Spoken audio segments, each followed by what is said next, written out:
With you, I can't be sad with you.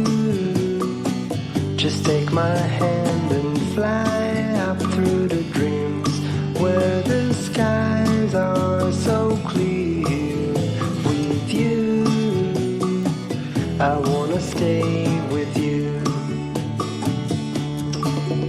With you, I love the way that you love me today. Let's run up through the fields where the sun shines and heals.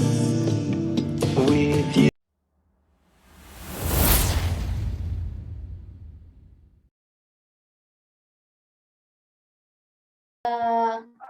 Lembaga sertifikasi badan usaha tersebut. Misal kalau kami di Pussertif kita sebagai LIT itu lembaga LSBU-nya adalah langsung DJK seperti itu. Nah, mungkin Bapak dari Bangsang yang ada di sini mungkin tidak langsung ke DJK, ada juga yang kayak LSBUM seperti itu ya. Itu juga bisa nanti. Nah, setelah ini semua terisikan, nanti kita submit ya Bapak Ibu. Submit ke ini. Nah, setelah submit, nanti tampilannya Bapak Ibu saat login, terus kan memilih ini ya, memilih daftar permohonan seperti itu ya. Nanti kan setelah tadi terisikan dulu ya Bapak Ibu. Nah, itu akan muncul seperti ini Bapak Ibu. Ini di sini ada 4 tahapan khusus untuk si Bangsang ini. Tahapan pertama yaitu mengisikan identitas badan usaha. Jadi saat diklik identitas badan usaha ini, nanti akan muncul bawahnya Bapak Ibu, akan muncul item-itemnya apa saja yang harus dipenuhi seperti itu. Ada akta, ada identitas penanggung jawab, ada struktur organisasi, ada NIB seperti itu ya, ada NPWP. Itu semua harus diupload Bapak Ibu dan dimasukkan data-datanya. Jadi misalnya akta, di sini pilih aktanya, dipilih untuk diupload, terus nama notarisnya siapa, tanggalnya, judulnya, nomornya seperti itu ya. Terus di sini maksud dan tujuan itu ada di dalam akta. Nanti dapat dibaca dan dituliskan di sini maksud tujuan dari akta itu apa. Misal badan usaha pembangunan ya, misal untuk melakukan usaha pembangunan dan pemasangan di bidang ketenagalistrikan, misal. Nah, terus untuk nomor KBLI ini harus ada ya Bapak Ibu. Nomor KBLI ini sesuai sesuai PP nomor 5 juga itu sudah terbaru ya Bapak Ibu, harus menyesuaikan di sini nomor KBLI ini sesuai klasifikasinya badan usaha Bapak Ibu yang dimiliki. Kalau misalkan di situ ternyata lingkupnya memiliki 7 lingkup, ada pembangkit tenaga uap, pembangkit tenaga gas, nah ada juga transmisi, ada juga gardu induk, ada distribusi, itu kan masing-masing. Nah, itu nanti masuk di sini Bapak Ibu. Di nomornya saja dikasih koma seperti itu ya. Nah, setelah diisikan semua sampai bawah, nanti klik simpan. Nah, setelah diklik simpan, nanti kita masuk ke persyaratan administrasi Bapak Ibu. Nah, saat di persyaratan administrasi ini sama sebenarnya juga memasukkan data-data administrasi. Mungkin kalau ini identitasnya sebagai badan usaha seperti akta, NPWP seperti itu ya. Nah, ini persyaratan administrasinya itu juga ada seperti ini Bu, Bapak Ibu. Jadi di sini ada macam-macamnya juga harus sama diisikan. Nah, nanti di persyaratan administrasi itu biasanya ada ini, ada pengesahan badan usaha, ada perubahan. Kalau misalkan ada perubahan pengesahan ya bisa diinputkan seperti itu. Sampai apabila nanti sudah memiliki SBU lama itu juga diinputkan. Jadi nanti tertelusur ya Bapak Ibu. Nanti sistem ini akan ngecek kalau sudah ada SBU lama, yang tentunya yang masih berlaku ya Bapak Ibu itu nanti dapat diinputkan. Nah, setelah itu juga selesai diinputkan, klik save. Nah, setelah di save, masuk ke persyaratan teknis gitu. Jadi item-item ini Bapak Ibu ini harus terpenuhi dulu. Pertama, identitas badan usaha itu harus terpenuhi dulu sampai bisa dapat disimpan. Nah, setelah disimpan maka akan membuka untuk selanjutnya yaitu persyaratan administrasi. persyaratan administrasi tersebut terbuka dan terisikan secara seluruhnya sudah terisi, klik simpan, maka akan membuka langkah selanjutnya yaitu persyaratan administrasi gitu ya.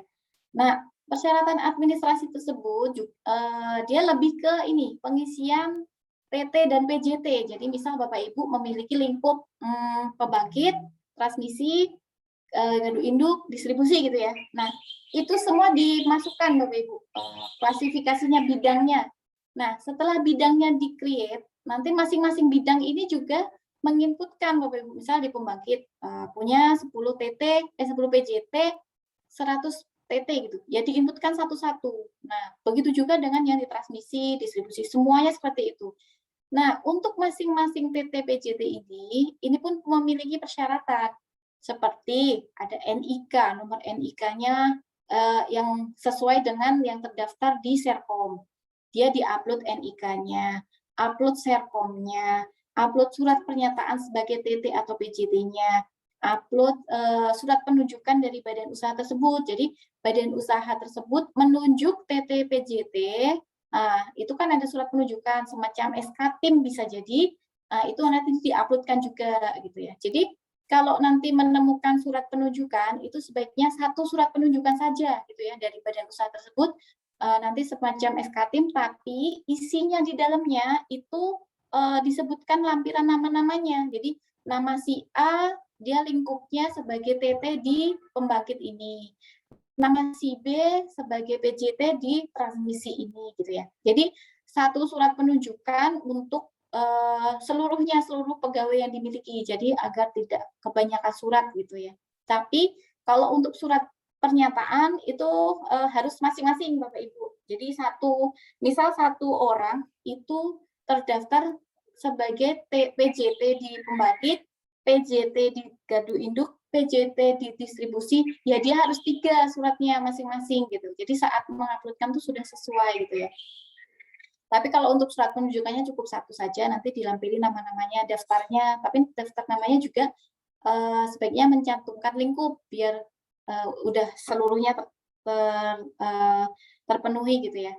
Nah, setelah persyaratan teknis ini terpenuhi semua, maka ini akan membuka untuk proses data pengurus. Nah, data pengurus di sini itu isinya seperti ini ya, kalau kemarin saya mengisikan punya PLN itu ya, isinya ada data komisaris, data direksi, data pemegang saham, seperti itu Bapak Ibu. Nah, setelah itu semua terisikan, itu kemarin itu untuk data-data pengurus itu ada persyaratannya NIK juga, NPWP juga, alamat lengkap, seperti itu ya. Jadi, memang harus terisikan secara menyeluruh dan lengkap. Nah, setelah itu baru Bapak Ibu sekalian kirim LSBU gitu. Nah, setelah 4 tahapan ini terpenuhi Bapak Ibu, baru dapat terkirim ke LSBU-nya gitu. Nah, setelah itu menunggu verifikasi.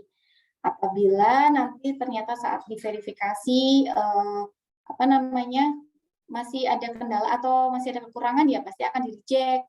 Mohon diperbaiki. Nanti di sisi mana yang perlu diperbaiki, ya Bapak Ibu tinggal membuka aja yang mana yang perlu diperbaiki. Kalau memang sudah terpenuhi semua, maka otomatis akan terbit SBU-nya seperti itu ya. Nah, itu tadi untuk tahapan untuk Bangsang yang belum memiliki akun atau belum terdaftar. Kalau yang sudah terdaftar namun belum tertampil di si Ujang, maka langkahnya berbeda Bapak Ibu. Kalau yang sudah itu tinggal login saja, nanti masuk ke profile, nah pilih identitas badan usaha, nanti scroll ke bawah, nanti akan menemukan informasi layanan badan usaha. Nah, di sini Bapak Ibu tinggal klik tambah layanan tersebut, maka tampilannya akan seperti ini. Nah, gitu ya. Tampilannya setelah seperti ini, nanti SBU yang dimiliki apa saja, lingkup apa saja itu akan tertampil. Nah, silakan itu dicentang Bapak Ibu, dicentang. Yang kecil-kecil ini dicentang ya. Misal ada ini di sini ini saya contohkan punya PLN itu ada 12 lingkup. Ya, kita centang semua 12-nya itu. Setelah dicentang, diisikan ini Bapak Ibu IUJPTL-nya gitu ya. Otomatis IUJPTL-nya ini yang terupdate. yang sesuai dengan lingkup SBU gitu ya. Misal di SBU ada 12 lingkup. IUJPTL-nya juga harus sudah sesuai gitu, sudah harus ada 12 lingkup tersebut masuk ke izin usahanya gitu. Kalau misalkan belum ya di-update dulu IUJPTL-nya gitu ya. Dimasukkanlah di sini nomornya, tanggal terbitnya, tanggal masa berlakunya. Biasanya IUJPTL ini berlaku 5 tahun apabila tidak ada perubahan gitu ya. Nah, tapi kayaknya sepertinya untuk IUJPTL yang sekarang ini sudah berbasis OSS sepertinya ya. Nah, jadi selama dia tidak ada perubahan sepertinya tidak perlu mengupdate gitu sepertinya ya. Nah, ini penerbitnya mana gitu kan, bisa PTSP, bisa PKPM gitu, terus nanti diupload dokumennya. Nah, di sini ini ada pernyataan nih Bapak Ibu, saya dalam keadaan sadar bla bla bla bla ini tolong dicentang. Terus nanti saya bukan robot. Nah, ini juga dicentang Bapak Ibu, walaupun saya bukan robot, misal diabaikan saja tidak bisa. Ini harus dicentang juga, walaupun sepele ini nanti mempengaruhi. Terus kita klik kirim pemohonan gitu ya. Jadi tadi pilih layanan badan usaha. Dari sini pilih layanan badan usaha. Terus memasukkan ini dan centang juga, jangan lupa dicentang, memasukkan IUJPTL-nya. Kita submit lah, kirim ke pemohonan gitu. Setelah submit, maka akan muncul seperti ini gitu ya. Nah, nanti akan muncul seperti ini. Nomor agendanya, nama badan usahanya apa gitu ya. Terus di sini nomor registrasinya juga ada nih Bapak Ibu. Ini nomor registrasi SBU ya, akan muncul. Jadi SBU apa saja yang dimiliki akan muncul di sini. Karena tadi kan sudah dicentang tuh semuanya. Nah, proses di sini adalah sedang diproses. Ini adalah menunggu verifikasi dari DJK. Nah, apabila nanti setelah DJK verifikasi, maka di sini akan berganti status approve gitu ya, sudah di-approve. Kalau sudah di-approve, itu tandanya sudah muncul di layanan penyedia di Ujang gitu. Nah, nanti si pemohon sudah dapat menggunakan bank sang Bapak Ibu untuk pengerjaan NIDI-nya seperti itu ya. Tuh. Nah, sekarang ini proses si badan usaha tersebut seperti apa loginnya gitu ya. Kalau misalkan badan usaha tersebut sudah menerima pekerjaan nih, ini contoh saja. Contoh salah satu apabila bank sang tersebut menerima pekerjaan gitu ya. Nah, ini di sini melakukan login akun. Setelah login, nanti di beranda klik permohonan. Di sini pilih daftar pekerjaan Bapak Ibu ya. Daftar pekerjaannya apa? Nanti akan tertampil di sini. Nah, ini contohnya. Nanti yang diklik adalah karena sebagai badan usaha pembangunan dan pemasangan, maka yang diklik adalah fokusnya di sini aja Bapak Ibu. Di layanan jasa pembangunan ya. Kita kalau sebagai bank sang abaikan saja yang layanan sertifikat layak operasi karena ini ada di LIT berbeda gitu ya. Nah, di sini akan muncul seperti apa sih data-datanya yang masuk gitu. Ini contoh yang sudah masuk ada nomor agenda, tanggal permohonannya masuk kapan, instalasinya apa, jenisnya apa. Nah, di sini nih Bapak Ibu, terus posisinya apa? Posisi ini adalah menandakan status. Status nih, kalau yang bawah ini ya, ini baru saja masuk gitu kan.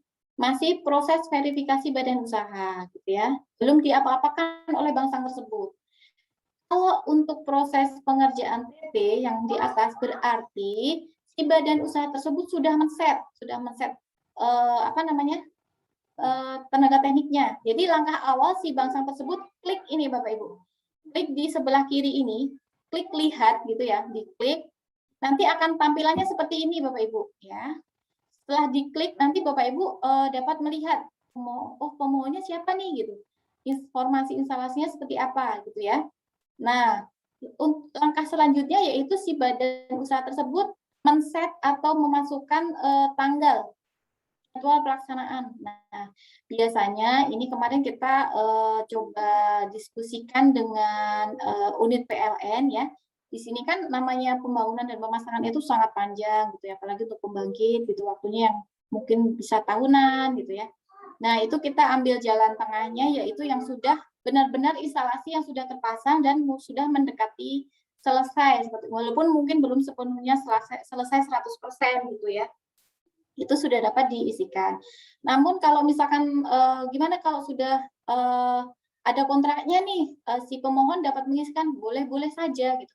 Tapi nanti untuk jadwal pelaksanaan kan belum tahu kapan, dan bisa jadi walaupun kontrak sudah ada, pemasangannya bisa jadi mungkin tidak terpasang seperti itu ya. Nah, itu untuk mengantisipasi apabila pekerjaan tidak terlaksana. Jadi sebaiknya ya nanti si pemohon itu mengisikan kalau sudah mendekati aja. Maksudnya mungkin di tengah-tengah pelaksanaan nih, atau memang sudah ada pembangunan pemasangan, silakan diinputkan gitu ya. Nah, setelah masuk di sini, si badan usaha tersebut mengisikan, ini usulan dari pemohon ya Bapak Ibu, ini mulai tanggal estimasi selesai, ini usulan dari si pemohon. Nah, ini karena contoh aja, ini hanya 2 hari ya Bapak Ibu, padahal kalau secara mungkin secara aktual pelaksanaannya tidak 2 hari ya, ini hanya contoh saja. Nanti di sini biasanya si pemohon atau unit proyek tersebut sudah koordinasi ya sebelum di aplikasi ini, koordinasi dengan si Bank Sang. Ini nih kita mau mengisikan jadwal pelaksanaannya di si Ujang tanggal sekian-sekian bagaimana gitu ya. Nah, kalau sudah sepakat, nah maka diinputkan di sini. Maka si badan usaha tinggal menginputkan tanggalnya juga di sini. Nanti klik pilih tanggalnya. Kalau sesuai ya tinggal diisikan sama. Kalau tidak sesuai, ubah jadwal seperti itu. Nah, nanti kalau ubah jadwal, ini akan balik lagi ke pemohon gitu ya. Jadi daripada pingpong bolak-balik, maka sudah dikoordinasikan lebih dulu di awal supaya langsung saja pelaksanaannya tanggal berapa gitu ya. Nah, setelah mengset tanggal, maka si Bank Sang menginformasikan tenaga teknik. Nah, ini yang paling utama nih Bapak Ibu. Nah, tadi kan klik ini ya Bapak Ibu, jadwal, udah mengklik jadwal informasi sudah diisikan. Langkah selanjutnya yaitu klik informasi tenaga teknik. Nah, di sini Bapak Ibu sekalian harus memasukkan tenaga tekniknya. Diklik di sini yang biru-biru ini Bapak Ibu, ada biru tua dan biru muda ini. Diklik, langkah awal adalah pemilihan tenaga teknik. Di sini diklik. Nah, di sini saat diklik akan muncul nama-namanya siapa aja yang dimiliki gitu ya. Nanti silakan pilih untuk ketuanya siapa, anggotanya siapa gitu ya sebagai TT ini. Setelah dipilih nanti akan muncul di sini Bapak Ibu siapa TT-nya. Nah, selain TT, Bapak Ibu harus men-set PJT. Di sini juga diklik di warna birunya ini Bapak Ibu diklik. Nah, nanti PJT-nya muncul siapa yang ada gitu ya. Kalau misalkan dia hanya satu ya berarti mau nggak mau dia yang dipilih. Tapi kalau ada banyak ya silakan aja gitu ya yang sesuai, maksudnya yang mau dipilih siapa aja. Setelah itu di sini tindak lanjutnya apa? Nah, di sini Bapak Ibu tindak lanjut di sini kalau sudah memilih TTPJT otomatis di sini tindak lanjutnya adalah tugaskan tenaga teknik. Tapi kalau misalkan tadi di sini tanggalnya tidak sesuai nih, oh ini masih kita nggak sesuai tanggalnya. Kita bisanya di Oktober misal, yaitu silahkan saja diisikan di Oktober. Tapi saat tindak lanjut ini adalah nanti tindak lanjutnya yaitu kembali ke pemohon gitu Bapak Ibu, karena tanggalnya tidak sesuai yang diharapkan oleh si pemohon.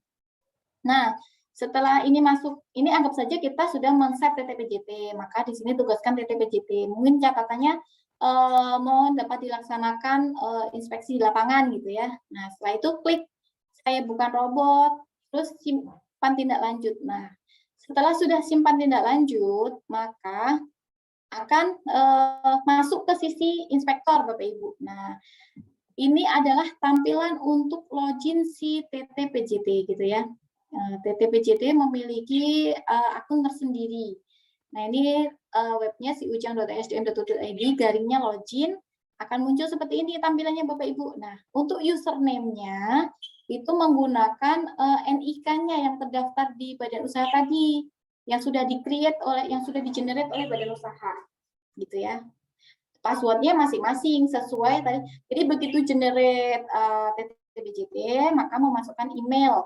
Nah, email tersebut akan masuk ke emailnya si TTPJT dan TTPJT melakukan aktivasi link sama dengan saat registrasi akun badan usaha ya. Nah, di sini setelah melakukan registrasi, aktivasi, set password. Nah, setelah set password dapat melakukan login gitu, ngecek Nah, sudah berhasil belum nih, gitu kan? Apabila sudah berhasil, maka tampilannya seperti ini, Bapak Ibu. Nah, ini seperti ini. Nah, maka apa namanya? Si TT pertama kali adalah tagging lokasi ya Bapak Ibu ya, di sini tagging lokasi. Jadi begitu login, misal penugasannya di Gardu Induk Duren 3 misal.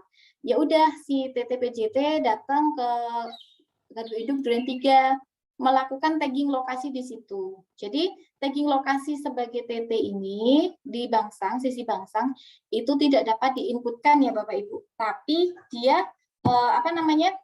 dia tagging by aplikasi gitu ya. Jadi begitu login harus melakukan tagging. Ini radiusnya yang saya bilang tadi adalah dari DJK infonya 10 km. Radiusnya 10 km dari lokasi. Gitu ya. Jadi kalau jaraknya 10 km masih dapat di tagging, tapi kalau lebih dari itu tidak dapat dilakukan tagging. Setelah tagging lokasi, grabbing lokasi ya, seperti ini akan muncul seperti ini Bapak Ibu. Nah, kalau tagging lokasi ini tidak dilakukan, apa yang kendalanya? Ya otomatis LHPP ini tidak akan terbuka Bapak Ibu. Ini tidak akan muncul selama tagging lokasi ini tidak dilakukan. Jadi di lokasi ini merupakan pintu utama untuk mengisikan LHPP gitu ya. Laporan LHPP itu adalah laporan hasil pembangunan dan pemasangan gitu ya. Jadinya ini setelah di tagging muncullah seperti ini. Ini kalau tidak salah ada 10 item Bapak Ibu. Nah, ada peralatan spesifikasi peralatan yang terpasang gitu ya. Misal di By Trafo peralatan utamanya ada apa saja, misal trafo, CT, PT gitu dimasukkan semuanya, nanti add gitu ya. Nah, terus ada gambar single line diagram, ada dokumentasi pelaksanaan, ada dokumen commissioning atau pengetesan gitu ya. Jadi saat proses pemasangan di lapangan itu kan ada laporannya. Nah, itu nanti yang di-upload di sini Bapak Ibu gitu ya. Ada dokumen standar pemasangannya. Nah, kurang paham ya kalau untuk pemasangan di lapangan itu standarnya menggunakan apa seperti nah bisa diinputkan gitu ya, diinputkan standar namanya apa, filenya di-upload, ada dokumen standar pemasangan, terus ada juga dokumen panduan pengoperasian. Ini lebih ke, nah ini bisa jadi panduan pengoperasian, bisa instruksi kerja, bisa SOP seperti itu ya Bapak Ibu. Nah setelah ini semua terpenuhi, nah yang nomor 10 itu ada BAST Bapak Ibu. Nah untuk BAST itu kan mungkin belum 100% instalasinya selesai dibangun dan dipasang. Mungkin bisa digantikan dengan PAPPK ya, yang apa ya, saya kurang paham ya. Berita acara yang sementara seperti itu, bahwa menyatakan bahwa ini instalasi memang sudah terpasang seperti itu aja. Seperti itu. Atau dapat dinyatakan oleh pemilik juga dapat menyatakan bahwa instalasi ini sudah terpasang. Boleh juga surat pernyataan si pemohon tadi menyatakan bahwa instalasinya sudah terpasang. Nanti ditandatanganin oleh pimpinan unit gitu ya. Nah, seperti itu. Setelah semua terpenuhi, maka dikirim ke PJT Bapak Ibu. Nah, nanti PJT melakukan verifikasi. Setelah verifikasinya selesai, masuk ke badan usaha. Nah, badan usaha tersebut yang menerbitkan NIDI. Oh, akhirnya badan usaha tersebut meng-create NIDI gitu kan. Nah, setelah terbit NIDI, maka NIDI akan terbit seperti ini Bapak Ibu. Ini contoh ya Bapak Ibu, ini contoh saja. Ini kemarin kita uji coba untuk sampai terbit NIDI itu seperti apa gitu. Nah, ini contoh NIDI itu seperti ini. Ini ada barcode-nya mengidentifikasikan daripada instalasinya apa gitu. Dikeluarkannya tanggal berapa, nama instalasi. Nah, nomor identitas NIDI itu ini Bapak Ibu ya. T.08.2001.006. Nah, ini sudah otomatis akan muncul nomornya ini. Begitu di-create, maka akan muncul seperti itu. Mungkin itu Bapak Ibu untuk penjelasannya si Ujang dari sisi layanan Bangsang gitu ya Bapak Ibu. Mungkin selanjutnya kalau mau tanya jawab silakan.